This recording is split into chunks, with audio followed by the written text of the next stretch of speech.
Bien, vámonos a escuchar los cintarazos. Guillermo Cinta, gusto saludarte, buen día. Muy buenos días, amigos del auditorio. Estos son los cintarazos correspondientes al viernes 18 de marzo del año 2022, que he titulado Recurrente Violencia. No me cabe la menor duda al señalar que ciertos estados mexicanos, Verbigracia, los ubicados desde el Bajío hasta la frontera norte, están inmersos en la cultura de la violencia, del narcotráfico y de las armas. La juventud de esos territorios lleva años imbuida en esos contextos, siempre dirigiéndose hacia el dinero fácil, atraídos por la lana fácil. Sin embargo, en la zona centro del país también tenemos lo nuestro. Y respecto al caso de Morelos, estas tres culturas no se han ido desde que comenzaron a arraigarse a partir de la década de los años 70, cuando de hecho nació el narcotráfico bajo la protección de algunos mandatarios en turno. Por ahora debo recalcar que las diferentes ramificaciones del crimen organizado presentan vaivenes en Ciudad de México, el Estado de México, Puebla y Morelos, pero nunca se extinguen.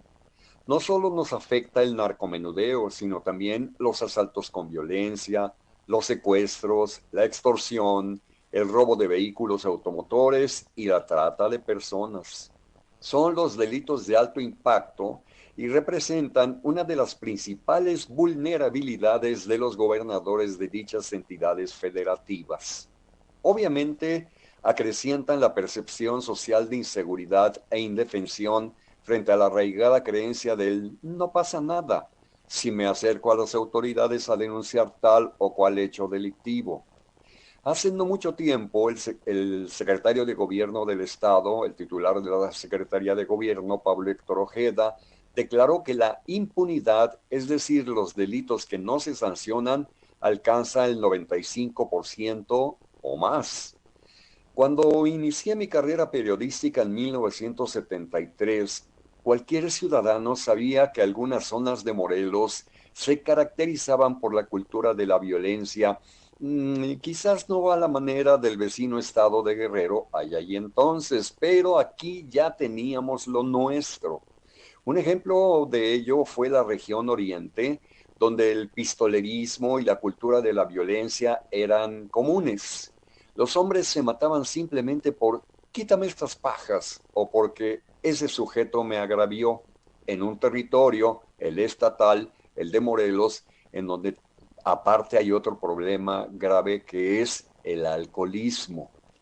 Al transcurrir los años, la problemática presentó altibajos mientras la delincuencia organizada se infiltraba en las instituciones encargadas de la prevención del delito y la procuración de justicia.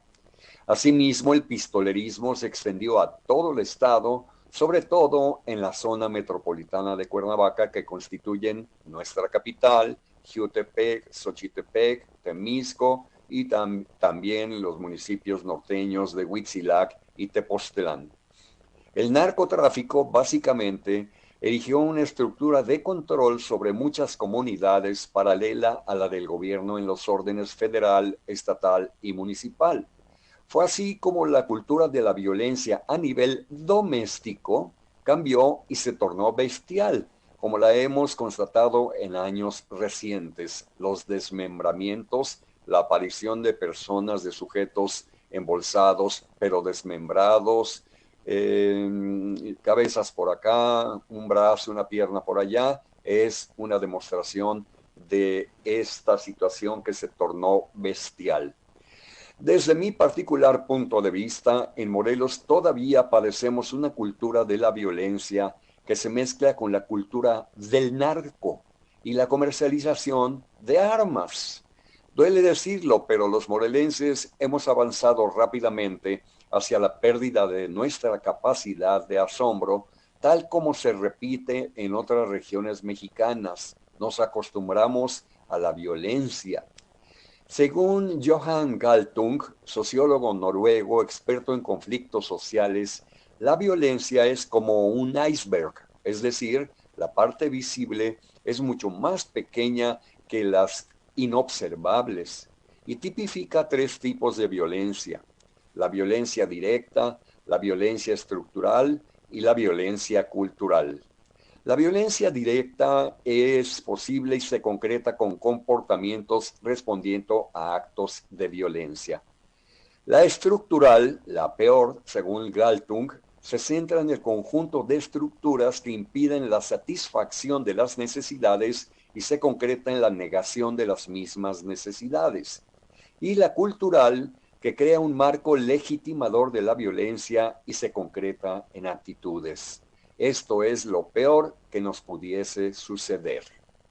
Estamos entonces inmersos en una cultura de violencia, entendiéndola como la respuesta violenta a los conflictos.